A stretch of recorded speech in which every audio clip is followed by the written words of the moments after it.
Bien, alors le corrigé de l'exercice numéro 19, on vous donnait une fonction f, donc définie par f de x égale moins 4x plus 1 fois exponentielle de moins 2x plus 5, le tout plus 100. Donc première chose, on vous demandait de dériver, on vous donnait la forme de la dérivée, c'était à vous de le prouver.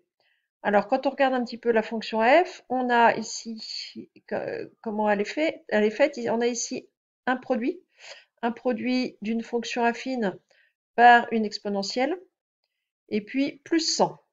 Alors plus 100, 100 étant une constante au niveau de la dérivée, ça, la dérivée de 100, ça va être 0. Donc ce qu'on a à dériver, c'est uniquement cette partie-là, c'est-à-dire moins 4x plus 1 fois exponentielle de moins 2x plus 5.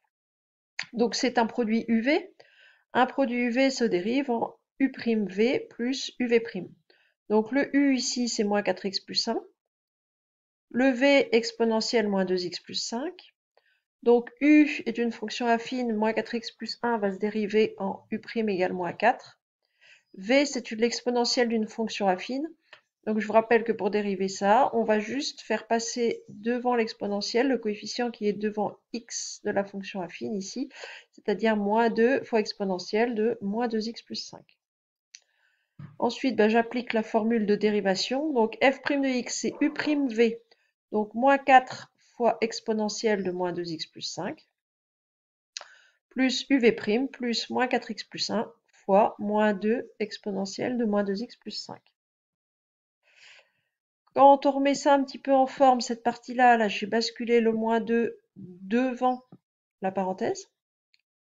Donc on a, au lieu d'avoir le moins 2 ici, on le bascule juste devant. C'est une multiplication, l'ordre des facteurs n'a aucune importance. Et ensuite, on va pouvoir mettre l'exponentielle de moins 2x plus 5 en facteur. Et il va être facteur de moins 4 qui vient d'ici. Et ensuite, ici, il va nous rester moins 2 fois moins 4x plus 1, c'est-à-dire plus 8x moins 2. Et donc, on trouve exponentielle moins 2x plus 5, facteur de 8x moins 6. Alors, pour retrouver la forme qui était donnée dans l'énoncé, il suffit de changer l'ordre du facteur et de basculer la fonction affine devant. C'est-à-dire que c'est 8x moins 6 fois exponentielle de moins 2x plus 5. Ensuite, on vous demandait d'étudier le signe de cette dérivée. Donc, la dérivée, là, elle est sous la forme d'un produit. Un produit entre 8x moins 6 et une exponentielle. L'exponentielle, la ceci de pratique pour le signe, c'est qu'une exponentielle, c'est toujours positif. Peu importe l'exposant, de toute façon, exponentielle n'importe quoi, ça fera toujours quelque chose de positif. Donc exponentielle moins 2x plus 5, c'est positif. Ce qui veut dire que le signe de f' de x va être uniquement donné par le signe de 8x moins 6. C'est-à-dire que si 8x moins 6 est négatif, je vais avoir du négatif fois du positif, on va avoir quelque chose de négatif. Si 8x moins 6 est positif, je vais faire du positif fois du positif, c'est-à-dire du positif. Donc le signe de f' de x va être le même que le signe de 8x moins 6. 8x moins 6, c'est une fonction affine, croissante puisque le coefficient devant x est positif, donc qui va être négative avant d'être positive. Il faut juste savoir en quelle valeur de x est-ce qu'elle va changer de signe. Il suffit de résoudre 8x moins 6 égale 0, la frontière entre le négatif et le positif étant 0, ça fait 8x égale 6, c'est-à-dire x égale 6 sur 8, qui vaut 3 quarts. Donc maintenant, je vais directement pouvoir compléter mon tableau de variation.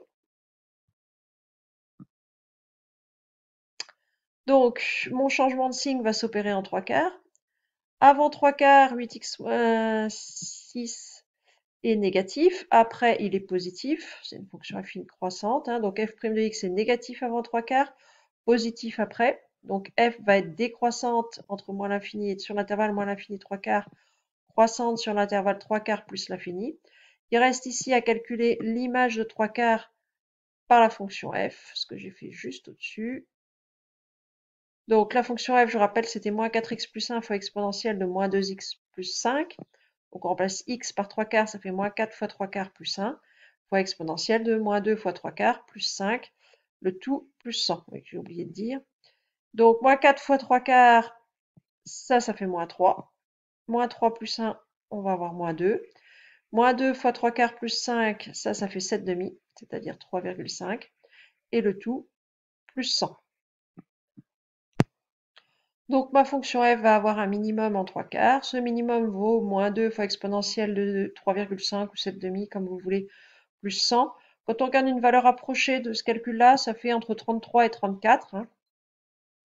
Maintenant, ça vous était pas demandé, mais si on regarde avec GeoGebra l'allure de la courbe, bon, bah, on a bien une fonction qui est décroissante au départ, qui va être décroissante jusqu'ici.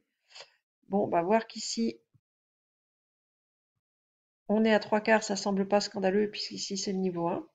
Donc là, on est à 3/4 avec une valeur de minimum. Donc la valeur qu'on a trouvée est entre 33 et 34. Ici, on est à 50. Bon, bah, pas de problème. Ensuite, ma fonction, elle remonte. Alors très vite, on voit qu'elle monte plus beaucoup, mais elle continue à monter. C'est imperceptible sur la courbe. Vous verrez ça en terminale probablement pour ceux qui suivront la spé maths en terminale. Voilà pour cet exercice.